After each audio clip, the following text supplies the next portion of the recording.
ñu ngi am mbégte ñëw bokk ci cérémonie bi ànd ceeg ministère bi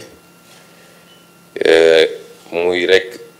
continuité ci li ñu defoon ci mois d'août muy conseil interministériel bu am solo boobu ñu jagle woon ko lépp li nga xam ne day jëm ci yàqanal rawatina yàqanal li nga xam ne mooy énergie te ci biir énergie ñu ràññee ci li nga xam ne mooy courant bi lu am solo la ci ñaari fànn bi ci njëkk mooy bu dee jataay bi ñu am tey dañ ko jagleel lañuy jëfandikoo ci énergie courant ci biir administration sànq dama laaj ministre bi ne ko 71 milliards yi ñuy wax est-ce que administration centrale dong la wala dañuy jël mboolem administration yi muy administration décentralisée également waaye madame la directrice générale bi muy def présentation tontu na ci laaj bi kon dañ ko jagleel rek di jëm ci administration muy fànn bi njëkk bu am solo ndax boo buggee jiite nit ñi woo leen ci dara ñu wuyu si la il faut nga njëkk a joxe exemple bi mënuñu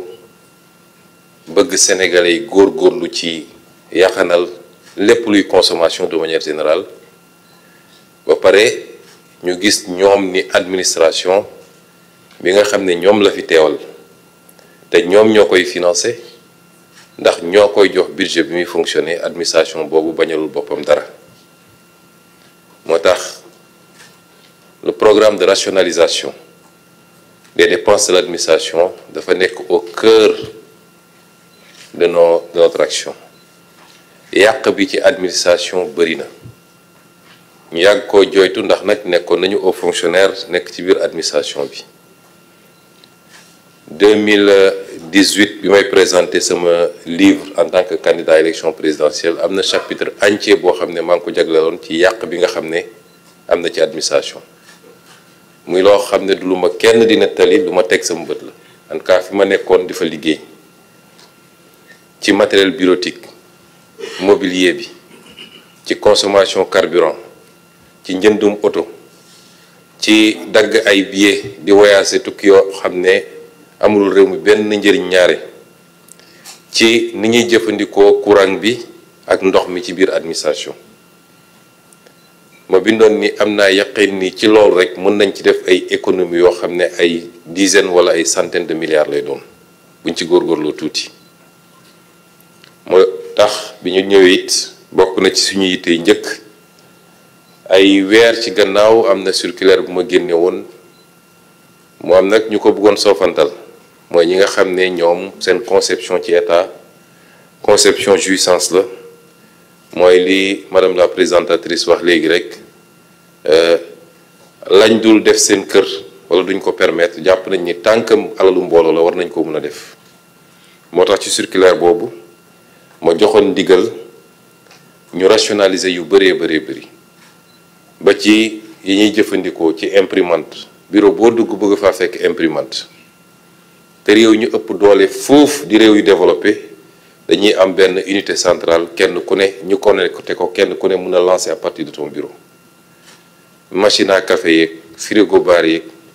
yooyu yëpp facteur de consommation yu am solo la te bokk na ci liy yokk consommation administration waaye ci suñu comportement aussi suñuy habitude sànq ministre daf may déey dara ma ne ko yow dafa mel ni dangaa bëgg a anticiper ci li ma bëgg a wax waaye dañuy joxe misaal rek est-ce que salle bi ñu nekk di def waxtaan bi tey waroon nañ fi taal lampe gëm naa ni suñu xëccoon rideau yi rek salle bi leer nañ soxlawul taal lampe ñu ngi 8e étage au mois d'avril à Dakar il fait pas chaud bu ñu ubbiwoon fenêtre yi peut-être du jël taal climatiseur ay réflexe la parce que ñun ñoo ne dañuy def des bâtiments intelligents jël bâtiment bi yëpp def ko verre mën na am inconvénient surtout en période d'été parce que verre bi day jàpp tàngoor bi rejeté ko ci biir waaye mun na doon avantage ci période yi ñu ne muy ay réflexe yu ñu war a am man kay ku demoon sama bureau 8e doo fekk climatiseur tàkk fa doo fekk lampe tàkk fa mais loolu réflexe bu ñu war a am ñun ñëpp, parce que ku mu doonoon sa kër nga dugg ci biir kër gi ci waxtu yi mu mun a leeree nii gëm naa ni doo ko taal lampe. kon c'est de petits réflexes yoo xam boo ko additionné au finish c'est des milliards et des milliards d'économies pour le pays. ñu war ko mun a réorienter vers des secteurs qui en ont besoin: la santé, l'éducation, les infrastructures. Mauvaise habitude yooyu mooy andi situation bi ñu gis. Consommation bi bëri na, léeg-léeg état bi du ko fay, andil Senelec ay problème, monsieur le DG du ma weddi, ñuy daw ci gannaaw ay factures, léeg-léeg ñu ne nañu def ay convention de dette croisée parce que ñoom it amel nañu état bi fiscalité wala leen. waaye jàpp naa ni bu ñu xoolaatoon loolu rek bañ koo sofantal dina doon lu am solo. bu boobaa nag war nañoo mun a wëlbatiku jàllale ko it ci société bi, parce que gëm naa ni kër gu ne war na am un gestionnaire de l'énergie de la maison. ñun de bi ñu nekk ndaw, les parents étaient très regardants ci yooyu. buñ ñëwaan fekk robinet bu ñu tëjuñu ko bu baax muy tokk-tokkal, defe naa ñëpp la ñuy aligné talent bi ba ñu ne kii moo mujjee ci robinet bi. la même chose nga ñëw fekk kër gi néeg bu kenn newul lampe bi tàkk wala ñu bàyyi télé bi noonu wala yu mel noonu. kon suñ ko defee ci commencé ci administration centrale, administration de manière générale liñ ci jublu mooy war a gën a mën a lay bu ñu jàkkaarloog askan wi soññ leen ci habitude yooyu. moo tax ñu ngi féliciter madame la directrice générale de l'AME ci liggéey bu rafet bi mu def ak gain yi mu ci commencé am.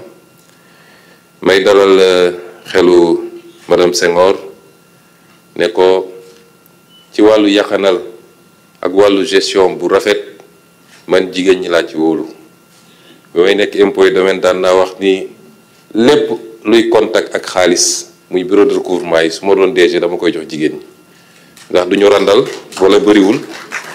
te mën nañoo yàqanal bu baax a baax. xanaa kay wàññi tuuti rek xew yu rëy yi, waaye boo ci génnee loolu jàmbaar lañu. loolu mooy premier volet bi. ñaareel volet bi nag lii day dugg globalement ci politique énergétique gu état bi. wax nañ ko waxaat ko, et énergie dafa bokk ci l'une de nos plus grandes priorités, parce que sans énergie en quantité suffisante, en qualité et à coût abordable mënoo développer ab réew. amul fenn ci àdduna. Sénégal mënul développer wu ak énergie boo xam ne kilowatt heure bi dépassé na 100 francs. defe naa war na nekk ay 117 francs monsieur le directeur général. nga comparé kook ay réew yi nga xam ne ñu ngi ay 40 francs wala lu ko yées sax. fii biir Afrique de l'Ouest am na réew yoo xam ne ñu ngi à 60 francs wala 65 francs. investisseur bu war a ñëw bëgg a investir ba defe naa dina jafe mu tànn Sénégal au détriment de ces pays. surtout nag bu fekkee yeneen facteurs yi ñuy soxla yépp ëppalewuñu leen ko. ëppalewuñu leen ressources naturelles, ëppalewuñu leen matières premières, ëppalewuñu leen ressources humaines, ndax ñun ñëpp ñoo bokk configuration démographique avec des populations majoritairement jeunes qui ne demandent qu'à être formés et à travailler. Donc énergie day doon un facteur discriminant dans cette compétition. tey soo seetee li xew ci àdduna boo gisee réewu Amérique ak seen njiit yu bees di essayer imposer yeneen partenaires yi yenn affaires yi, surtout ñi jëm ci Europe, bokk na ci li ñu leen gën a ëppale mooy énergie. ndax ñoom am nañ seen pétrole, seen gaz de schiste, war a mën a jaay pétrole à des coûts très faibles. Je crois que nu mu tuuti y a 1,5 wala 2,5 de différence ci coût énergie bi. Et comme je dis tout le temps, là où se trouve l'énergie se trouve l'industrie, se trouve la production. Les pays d'Asie du Sud-Est l'ont réglé depuis longtemps, moo tax ñu mënoon am les délocalisations massives. kon ñun ñëpp il faut ñu dëppoo xam ni problème mu énergie du problème mu Sénélec, problème mu sénégalais yépp la. il faut qu'on réussisse ce pari. réussir bi nag plan sur le moyen et le long terme la. énergie ça coûte cher benn centrale bu 200 mégawatts nu mu tuuti na la coûter monsieur le DG je crois 200 milliards mënoo ko fa am moins que ça donc ça coûte très cher, c'est des investissements lourds qu'il nous faut planifier par rapport à la situation bi ñu fekk ci réew mi par rapport à la capacité réew mi dans un partenariat public-privé peut-être qu'il faut revoir et rénover parce que li ma wax rek énergie c'est un secteur de sécurité nationale mënoo ko bàyyi ak ay nit ñu koy pamte di xuloo di xeex di tëjante kaso di génn alors que ci jamono jooju les ministères de l'énergie programmé woon pour ñu mun a faire face à nos besoins bañ a nekk dans des situations de délestage fii ak ay weer yu néew il fallait que yenn centrales yi mun a commencer marcher tey yéen a ngi gis bateau bee nekk fële solution bu baaxul ci Sénégal fii lañ ko fekk ñuy jaay énergie bi à plus de 110 ou 115 francs le kilowatt-heure lii du solution kon c'est une planification dans le temps tey boo amoon moyens yi sax mënoo tabax une centrale sérieuse en moins de 2 ans ou 3 ans soo commencé woon léegi teg première pierre bi ci diggante boobu lii ñu wax ni dafa am solo planification nee nañu à l'horizon 2050 suñu objectif c'est d'atteindre 10 000 mégawatts-heure 10 000 mégawatts tey ñu ngi à moins de 2000 mégawatts la ñuy produire au Sénégal compte tenu de certaines solutions yoo xam ne ñëpp xam nañ ni de solution kon loolu ñu war a def étaler ko dans le temps il faut que ñun ñëpp ñu accompagner ko mooy ñu méngale suñu consommation adapter suñu consommation ci planification stratégique boobu di dem ndànk-ndànk énergie il y a les énergies non renouvelables tey Sénégal yàlla wërsëgal ñu tuuti pétrole ak tuuti gaz wax naa ko waxat ko il faut que le peuple accompagne ce mouvement il n'est pas question que la malédiction des ressources naturelles bi ñu yàgg wax Afrique pour man la malédiction des ressources naturelles c'est pas guerre yi muy andi de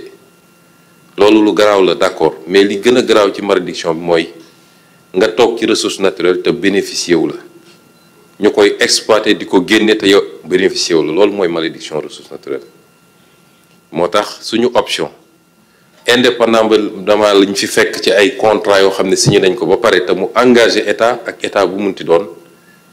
ñoo ngi ci jéego yi ak liggéey yi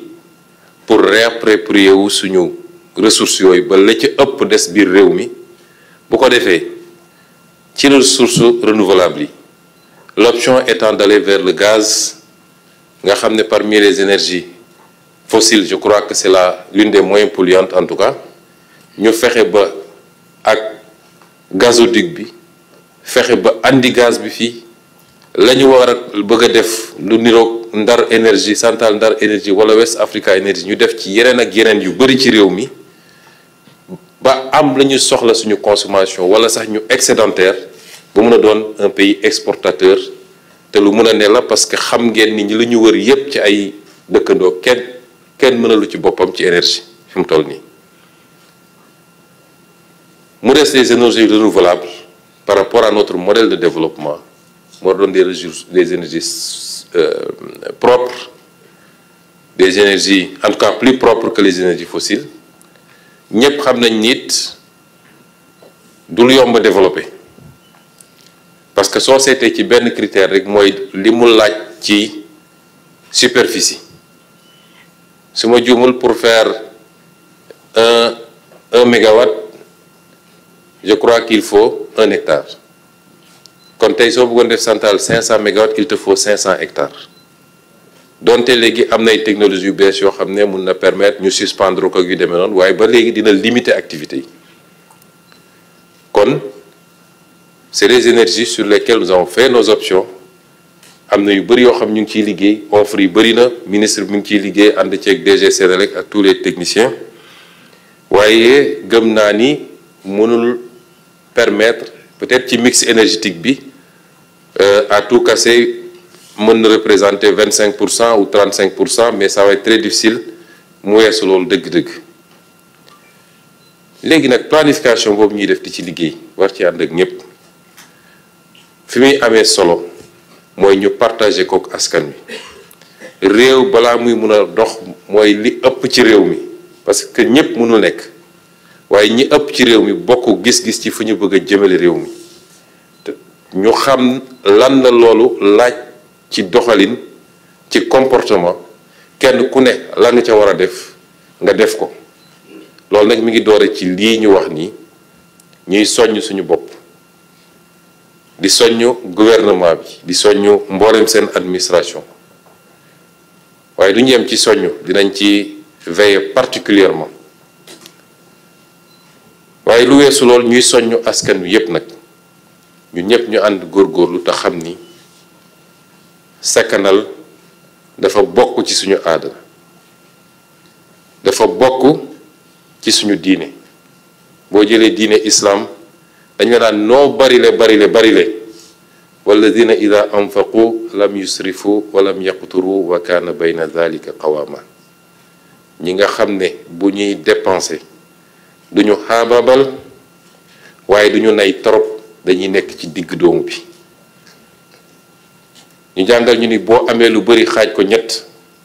lii nga dundee ko lii nga def ci luy jëriñ nit ñi la ca des nga denc parce que ëllëg mat naa sóoraale épargne ku la ne bokk gëpp dëppool ak diine non nañu lekk yépp yàlla baax na ëllëg yàlla waxul kenn loolu boo jëlee diine chrétienne même chose bi la wax moo tax boo seetee suñu mbokk chrétien yi liggéey njëkk a gis mooy sobriété humilité doo gis yenn extravagance yi ci